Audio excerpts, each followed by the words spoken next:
פרימור הוא מותג מיץ התפוזים הסחוט המוביל בישראל.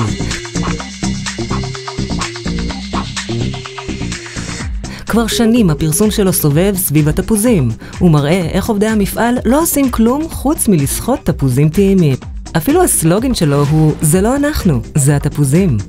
אבל מה עושה חברה שידועה בזכות התפוזים כשהיא רוצה להשיק קטגוריה של נקטרים אדומים? רימונים חמוציות, רימון פטל, חמוציות וחמוציות דל קלוריות.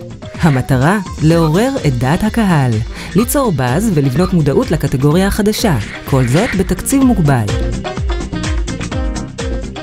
מה עשינו? לקחנו את אתר תפוז, אחד האתרים הפופולריים בישראל, אתר הפורומים הגדול ביותר, אתר שמושך עשרות אלפי גולשים מדי יום. אז איך מושכים תשומת לב?